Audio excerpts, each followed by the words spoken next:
कुछ रिश्ते थे जिनसे तुम्हें उम्मीदें थी, पर वो उस उम्मीद पर खरे नहीं उतरे। और कुछ रिश्ते थे जहाँ तुम्हें कल्पना है कि अगर वो रिश्ते होते तो सब कुछ बहुत अच्छा होता, पर तुम कभी उन रिश्तों को देख ही नहीं पाए, क्योंकि जब तुम्हारा आना हुआ था तो उन रिश्तों का चला जाना हो गया था। ये मनुष्य का स्वभाव होता है कि जो उसके पास नहीं है ना, या नहीं था, हमेशा वो उसका चिंतन करता है। लेकिन जो तुम्हारे पास है, तुम उससे ये तो अनुमान लगा सकते हो कि यदि वो चीज़ें होती भी तो किस तरह की होती। ये सब मैं तुम्हें इसलिए बता रहा हूँ ना, कि जो तुम्हारे वश में है ही नहीं, उसके बारे में सोचकर दुखित होने का तुम्हें कोई हक भी नहीं है। और इन सब में अपना समय खराब भी मत करो। अभी कितनी बड़ी कृपा तुम पर हुई है, तुम पर देवी सरस्वती की ऐसी कृपा हुई है, उनका ऐसा आदेश हुआ है, तो उस आदेश का पालन करो। और हाँ, तुम्हारे मन में जो एक नया रास्ता चल रहा है ना, तुम उसकी शुरुआत कर दो, लेकिन हड़बड़ा कर शुरू मत करना। धीरे धीरे आराम से उसे आगे लेकर जाना। यदि धीरे धीरे जाओगे तो बहुत आगे तक जाओगे। जो भी चीज़ आगे तुम किसी को भी बताना ना, उसे ठोक ठठा कर अच्छे से समझ लेना, और समझने के पश्चात ही उसे तुम बताना। और यही शिकायत है ना तुम्हारी, कि जहाँ तुम जाना नहीं चाहते थे, जिन लोगों के पास से कुछ लेना देना करना नहीं चाहते थे, तुम्हें वहीं जाना पड़ रहा है। लेकिन ये मेरी इच्छा है एकदम हृदय से, कि ना तुम किसी से नफ़रत ना करो। नफ़रत सिर्फ इसलिए कि वो किसी और मज़हब का है, तो ये तो बहुत गलत होगा। फिर तुम मेरे बच्चे हो तो ऐसा सोच भी कैसे सकते हो? जो सच्चे मन से उस ऊपर वाले की आराधना करता हो, इबादत करता हो ना, उससे नफ़रत मत करो। वो भी सिर्फ इसलिए कि उसका मज़हब तुम्हारे मज़हब से मेल नहीं खाता। ऐसी कोई बात नहीं है। तुम्हारी और उनकी सबकी प्रार्थना मेरे पास ही आती है। और हाँ, एक बात बताओ, जब मैं तुम्हें अपनी आरती में बुलाऊंगा, शिरडी की आरती में भी बुलाऊंगा, तो क्या आकर बस तुम सिर्फ मुझे देखते रहोगे? जैसे बाकी लोग मेरे भजन गाएंगे, क्या तुम नहीं गाओगे?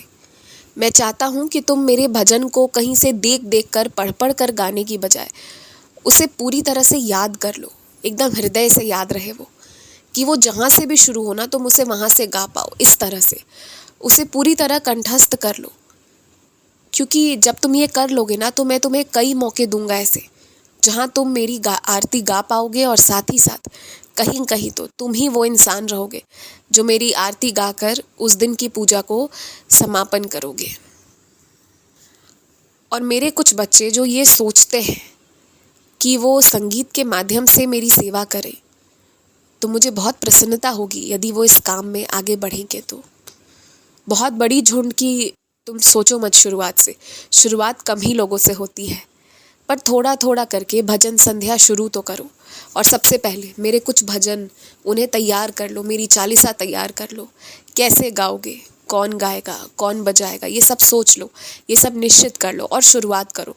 तुम शुरुआत करो, आगे मैं इसे इतना बड़ा बनाऊंगा ना, कि तुम सिर्फ मेरी संध्या ही नहीं करोगे, उसके साथ साथ इसी के माध्यम से तुम मेरा और मेरे भक्तों का भंडारा करवा पाओगे, और मेरी इस तरह से सेवा भी कर पाओगे।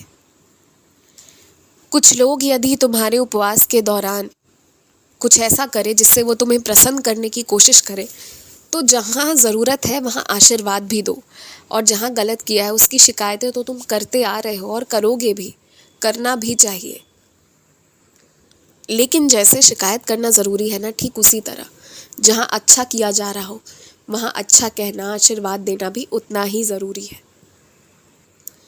किसी का सामान ज़मीन पर गिर जाए तो उसे उस इंसान के झुकने से पहले झुककर उठाकर देना, और वो भी उसे नमस्कार करते हुए देना, उस सामान का आदर करते हुए देना, ये बहुत अच्छी बात है। और जो तुमने पिछले दिनों की है वो तो बहुत ही अच्छी बात रही है। तुम अपने व्यवहार के कारण ना बहुत लोगों को पूरी ज़िंदगी के लिए एक शिक्षा दे जाते हो, सम्मान करना, चाहे वो छोटी सी चीज़ हो चाहे वो बड़ी चीज़ हो। इसीलिए तो कहता हूँ कि तुम मेरे दिल के टुकड़े हो, क्योंकि तुम जो कर जाते हो ना, और जो दूसरों के दिल पर छप जाती है बात, उसकी कल्पना तुम भी नहीं कर सकते। बहुत खुश हूँ मैं तुमसे, बहुत ज़्यादा। अब तुम ना भी मांगो ना, तो भी चीज़ें तुम्हें मिलती चली जाएंगी।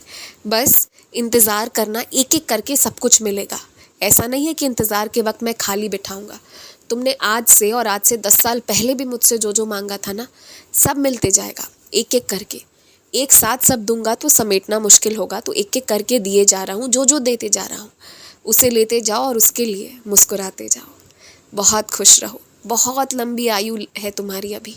घबराना बिल्कुल मत।